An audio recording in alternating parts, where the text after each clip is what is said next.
Дорогі друзі, шановна Бучанська громада, 31 березня віде історію нашого населеного пункту всієї територіальної громади як день звільнення від російських орків, від російських окупантів нашими Збройними силами України, наших населених пунктів. Тож сьогодні констатую, що цей день є радісний і велика перемога наших Збройних сил на Київщині, і ми обов'язково з вами дочекаємося і будемо все робити для того, щоб велика перемога була по всій Україні. Слава нашим Збройним силам України, слава Україні, слава кожному українцю, незалежно від того, в якому куточку України він зараз знаходиться.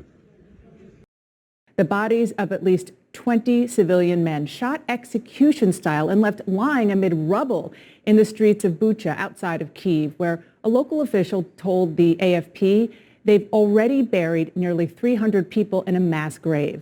A Ukrainian presidential advisor says reports from nearby towns painted a similar, quote, post-apocalyptic picture of life under Russian occupation.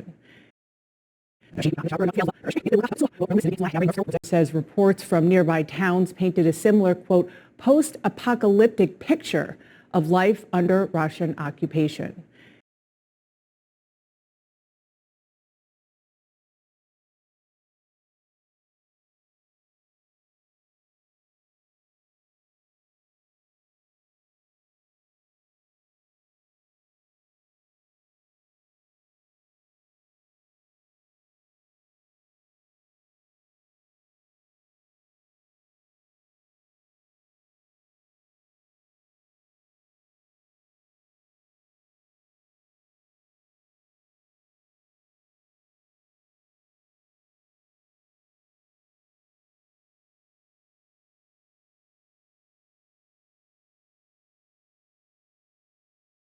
He says that he's working to denazify the country. He's talking about Nazis in Ukraine right now.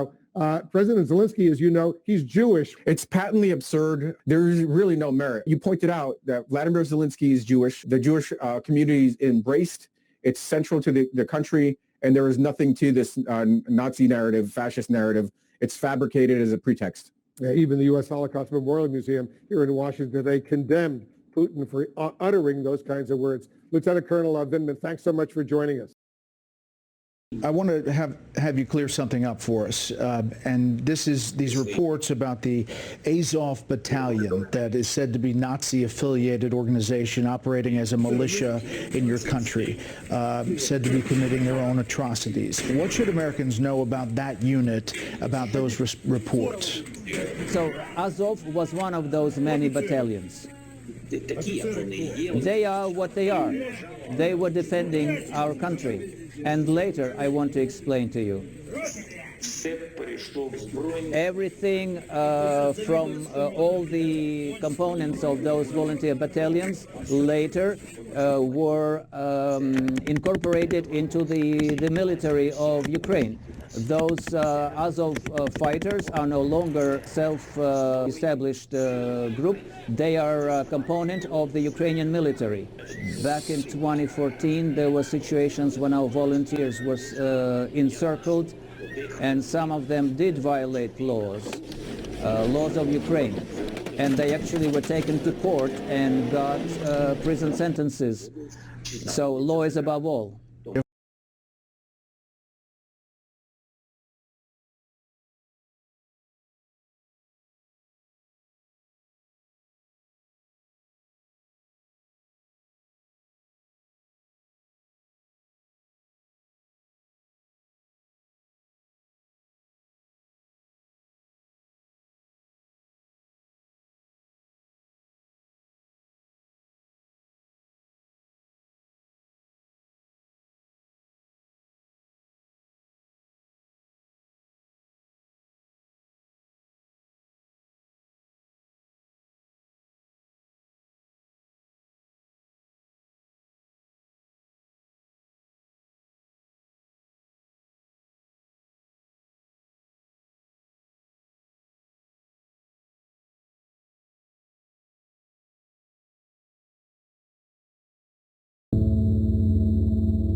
I also noticed that many of the bodies had the white armbands on that signify people who are not a threat to Russia.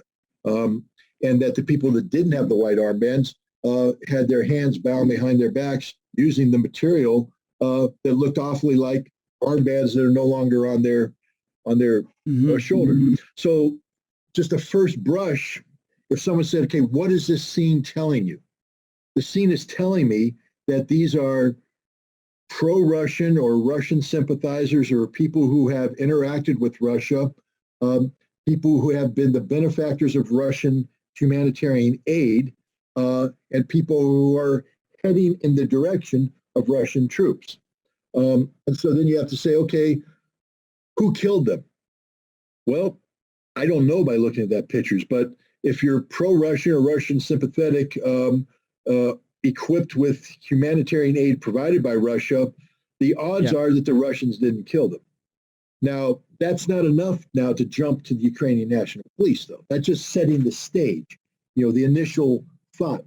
But now I get the Russian orders. The orders from the Russian high command are to minimize civilian death, minimize damage to civilian infrastructure. So I see intent.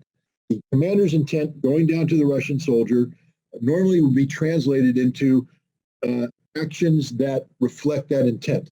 So if I've got some pro-Russian people coming at me, I'm not going to kill them. That's the intent. What about the Ukrainians? We have the exact opposite. We have the Ukrainian government calling anybody who collaborates with Russia, to include receiving these humanitarian care packages, are now classified as collaborators. And in the specific instance of Bucha, we have the Ukrainian National Police issuing a bulletin speaking of the cleansing of collaborators from Bucha on 1 April. We have a senior Ukrainian government official, a female, issuing instructions via social media, telling the citizens of Bucha that there is a police action taking place, a cleansing operation. Stay indoors, don't panic. He repeats this over and over and over again. And then we have videotapes that show these Ukrainian National Police, including some who are directly affiliated with Azov, actively hunting down and shooting people. So now when I look at all this data, I have to say it's more than likely that the Ukrainians are the perpetrators.